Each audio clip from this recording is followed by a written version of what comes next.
ओम नमो भगवते वासुदेवाय। अब हम आगे चलते हैं अगले श्लोक में। अगला श्लोक है 8वां। भवान भीष्मश्च करुणश्च कृपश्च संतिमजयः अश्वत्थामा विकरुणश्च सौमदत्तिस्तथैव च। इस श्लोक में अभी दुर्योधन कहता है, हे गुरुदेव, मेरी सेना में स्वयं आप हैं। यानी वो आगे बता रहा है कि और कौन कौन से योद्धा हैं कौरवों की सेना में, दुर्योधन के पक्ष में कौन कौन से योद्धा लड़ने के लिए तैयार हैं, मैदान में उपस्थित हैं। तो कह रहा है, हे गुरुदेव, मेरी सेना में स्वयं आप हैं, आप द्रोणाचार्य हैं, और भीष्म पितामह हैं, कर्ण हैं, और कृपाचार्य हैं, अश्वत्थामा है, अश्वत्थामा आपके पुत्र हैं, अश्वत्थामा द्रोणाचार्य का पुत्र था। और विकर्ण है, विकर्ण दुर्योधन का भाई था। और सोमदत्त का पुत्र है, उसका नाम था भूरिश्रवा। हाँ, सोमदत्त का पुत्र जो था उसका नाम भूरिश्रवा है। ये आदि योद्धा है, और ये सारे योद्धा सदैव विजयी रहे हैं। मतलब जितनी भी लड़ाइयाँ इन्होंने कहीं भी लड़ा है किन्हीं राजाओं के साथ, तो ये हमेशा विजयी रहे हैं, कभी ये परास्त नहीं हुए हैं। तो ये इस श्लोक का भावार्थ है। अब इसमें देखते हैं कौन से कुछ कठिन शब्दों का समावेश है, उसके बारे में हम देखते हैं।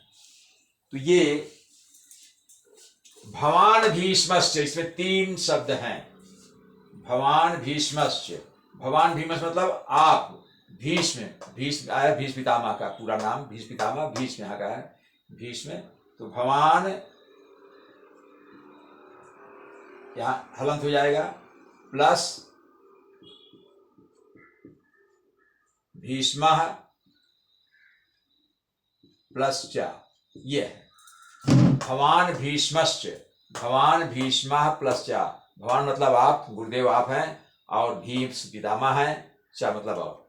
कर्णस्य, उसी तरह से कर्णः प्लस च, इसी तरह से कर्णः और कर्ण है। कृपस्य और कृपा है, कृपा कहते हैं कृपाचार्य को। कृपा यहाँ शार्ट में लिखा गया है, पूरा नाम है कृपाचार्य। कृपाचार्य, कृपा मतलब कृपाचार्य, चा मतलब और। संतिम जया, ये हमेशा युद्ध में विजयी रहे हैं। ये जितने हैं ये सब हमेशा युद्ध में विजयी रहे हैं। अश्वत्थामा, अश्वत्थामा भी है, अश्वत्थामा स्वयं द्रोणाचार्य का पुत्र था। विकर्ण, विकर्ण है, विकर्ण प्लस चा, विकर्ण जो है वो दुर्योधन का ही भाई था। सौमदत्ति तथैव च, सौमदत्ति मतलब 2 शब्द हैं इसमें, सौम दत्ति तथा प्लस ये 3 शब्द हैं। सौमदत्तिस तथैव च, चालक है। सौमदत्ति मतलब सोमदत्त का पुत्र, जिसका नाम था भूरिश्रवा। तथा मतलब और, ये मतलब निश्चित रूप से। तो ये सब हो गए कि सौमदत्ति था और सौमदत्ति का पिता। यानी आप हैं, भीष्म हैं, कर्ण हैं, कृपाचार्य हैं, और अश्वत्थामा विकर्ण है, और सोमदत्त का पुत्र भूरिश्रवा है। ये सब हमेशा विजयी रहे हैं, कभी भी संग्राम में परास्त नहीं हुए हैं। अगला श्लोक देखते हैं। अन्ये च बहवः शूरा मदर्थे त्यक्त जीविताः नाना शस्त्र प्रहरणाः सर्वे युद्ध विशारदाः। इसका भावार्थ समझ लेते हैं पहले।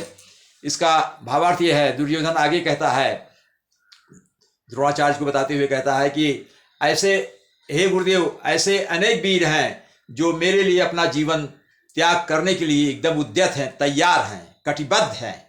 मतलब वो जीने की आशा ही छोड़ दिए हैं, लेकिन मेरे मित्र भाव, मेरे प्रति इतना उनकी मित्रता है, वे राजा लोग, जो योद्धा लोग आए हैं कि मेरे लिए अपने जीवन को त्याग करके आए हैं, एकदम निराश होकर आए हैं। हमको तो मरना ही है, लेकिन हम दुर्योधन के पक्ष में लड़ेंगे। ऐसे सभी वीर विभिन्न प्रकार के हथियारों से सुसज्जित हैं और युद्ध विद्या में निपुण हैं, कुशल हैं, पारंगत हैं। ये इसका भावार्थ हुआ। अब इसमें कठिन शब्दों की व्याख्या कर लेते हैं, उनका अर्थ समझ लेते हैं, उनका संधि विच्छेद समझ लेते हैं। इसमें है अन्य चा, ये थोड़ा निकाल देते हैं, जगह हो जाए। अन्य चा बहवः शूरा, अन्य मतलब दूसरे, अन्य मतलब दूसरे, चा मतलब हमेशा ध्यान लीजिए, आपको चा का मतलब याद हो गया होगा, संस्कृत में चा मतलब और, बहवा बहुत से, शूरा वीर, पराक्रमी, योद्धा। मदर्थे में दो शब्द हैं, मदर्थे, मद प्लस अर्थे, मेरे लिए। इसका मद भी होता है और मत भी होता है, संस्कृत में दोनों शब्द लिख सकते हैं, मत प्लस अर्थे। दावता दोनों होता है, दोनों को वही मतलब होता है। मेरे लिए, अर्थ मतलब ये, मेरे लिए त्यक्त जीविता, इसमें सद्विच्छेद नहीं है। त्यक्त जीविता, त्यक्त मतलब छोड़ चुके हैं, जीविता मतलब जीवन, यानी जीवित रहने की आशा को छोड़ करके आए हैं मेरे लिए यहाँ युद्ध स्थल में लड़ने के लिए। ऐसे बहुत से वीर हैं जो मेरे लिए युद्ध स्थल में लड़ने के लिए आए, अपने जीवन को मतलब ऐसा मान लिए कि हमको तो मरना है, लेकिन वीर गति को प्राप्त होंगे अपने मित्र के लिए।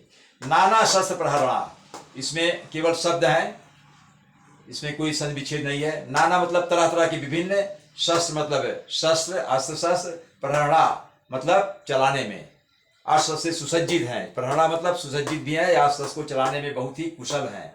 सर्वे सभी युद्ध विशारदा, इसमें भी संधि विच्छेद नहीं है, शब्द है युद्ध विशारदा, मतलब युद्ध में, यहाँ समास होगा युद्ध में विशारद है, पारंगत हैं, ऐसे सब। ये इसका अर्थ हुआ। ओम नमो भगवते वासुदेवाय।